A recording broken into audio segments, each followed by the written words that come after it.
innaka kadihun, innaka kadih. Semua berjuang, semua berbuat, dan semua pasti akan merasakan kelelahan di muka bumi ini. Tapi bagi mukmin rahimakumullah, ayatnya belum selesai.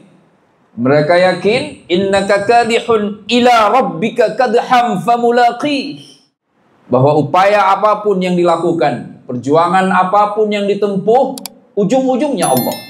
Alhamdulillahilladzi bi ni'matihi tatimmus shalihat wa bi kamalihi tuqbalu al-'ataya wal qurbat wa bi ghufranihi tughfaru adh-dhunubu was sayyi'at.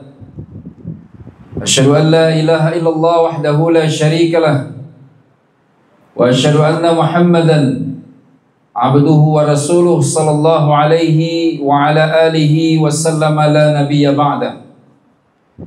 Amma ba'du fa ya ayyuhal muslimun ittaqullaha la'allakum tuflihun. Yaqulu 'azza man qa'il fi kitabihil 'aziz ya ayyuhalladzina amanu ittaqullaha haqqa tuqatih wa la tamutunna illa wa antum muslimun.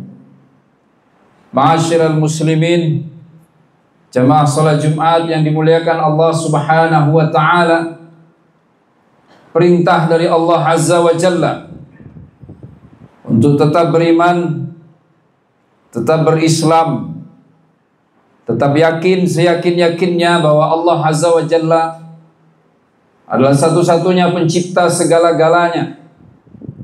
Yakin seyakin-yakinnya bahwa Allah Azza wa Jalla tidak hanya menciptakan, tapi Allah juga menguasai apa yang Ia ciptakan.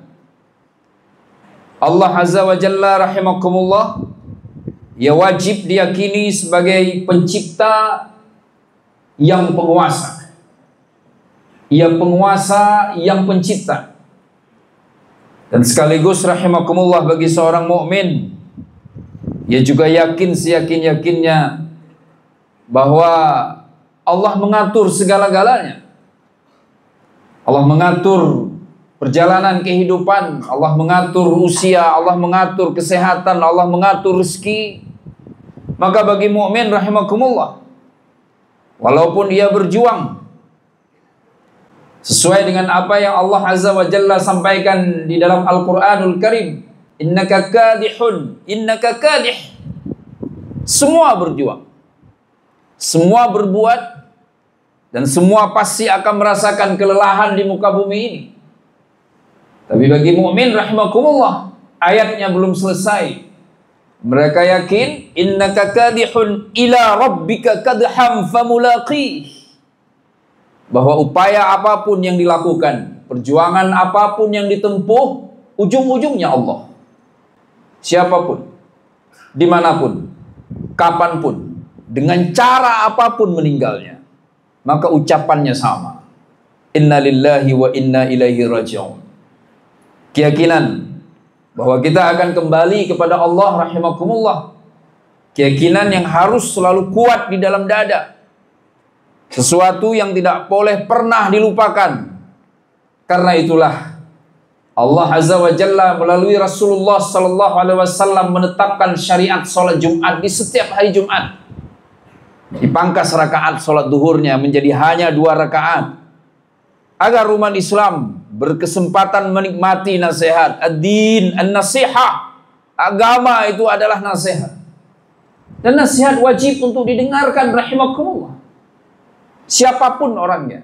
Bahkan Nabi sallallahu alaihi wasallam sekalipun, beliau berkenan untuk menyimak bacaan Quran dari Jibril alaihi salam, manusia paling mulia di muka bumi, kekasih Allah.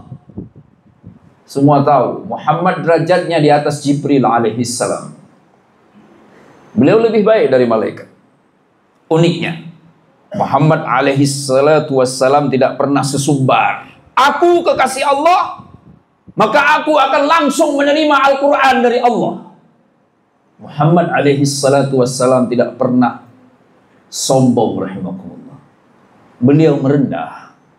Beliau dengarkan apa kata Jibril. Bahkan Allah Azza wa Jalla dalam surah Qiyamah mengingatkan Nabi, bersabar Muhammad.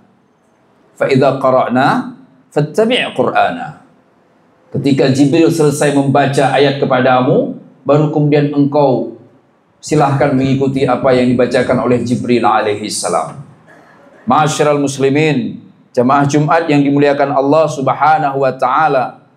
Maka bagi mukmin rahimakumullah, beragama adalah tentang kemerdekaan untuk memilih keyakinan.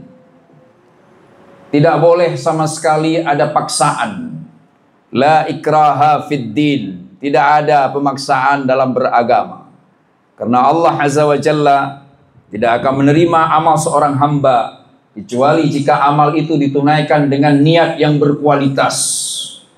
Niat yang berkualitas rahimakumullah bukanlah niat karena dipaksaan, karena dipaksakan. Atau seseorang yang beribadah yang sama sekali tidak pernah berniat ingin beribadah. Hadir Jumat, tapi aslinya dia acuh tak acuh dengan sholat Jumat. Ia kaget, ia bertanya, sudah azan? Secepat ini azan Jumat? Sudah harus ke Jumat? Sholat lagi. Rahimakumullah. Harusnya dari awal ia memilih untuk beriman. Ia memilih rahimakumullah. Iman dan Islam adalah pilihan. Benar. Kita membawa ajaran Islam. Sebagian besar dari kita membawa ajaran Islam yang kita wariskan dari kedua orang tua kita. Tapi pertanyaannya, apakah seseorang boleh dipaksa untuk menjadi seorang muslim? Kita dengar jawaban para pakar akidah Islam, pakar keyakinan di dalam Islam. Mereka sepakat untuk mengatakan, tidak ada makna iman jika imannya dipaksakan. Tidak ada makna ibadah jika tidak berangkat dari keyakinan bahwa ibadah itu karena diperintahkan oleh Allah Subhanahu wa taala. Maka bukankah rahimakumullah kita diingatkan agar tidak ikut-ikutan dalam hal apapun, termasuk dalam hal beragama. Melihat semua orang pada mengenakan peci, kita pakai peci. Semua orang haji, kita haji. Semua orang umroh, kita ikutan umroh. Maka apa yang terjadi rahimakumullah? Kita tidak pernah mendapatkan esensi utama dari beragama itu sendiri. Maka saudaraku yang dimuliakan Allah Subhanahu wa taala, ketika di penghujung surah Al-Kafirun, Allah Azza wa Jalla menyampaikan, lakum dinukum waliyadin, bagimu agamamu.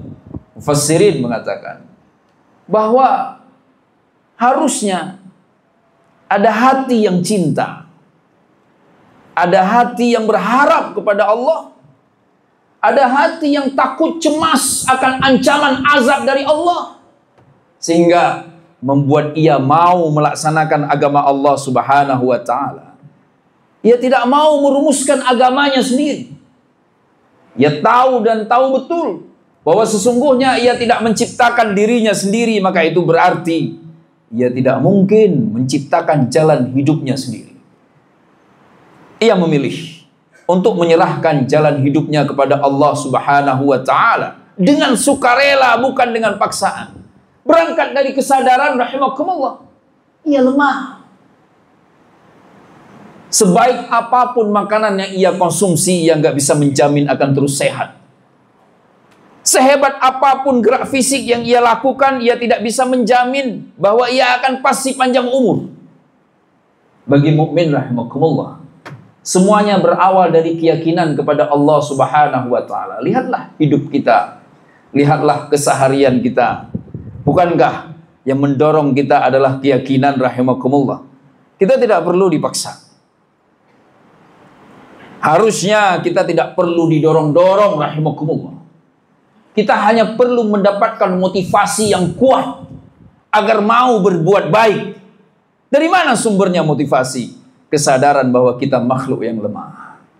Kesadaran bahwa jagat raya ini ada penguasanya. Penguasanya Allah Azza wa Jalla. Kesadaran bahwa setinggi apapun derajat yang saat ini kita duduki, itu tidak lantas membuat kita jika mati tidak dikebumikan ke bumi.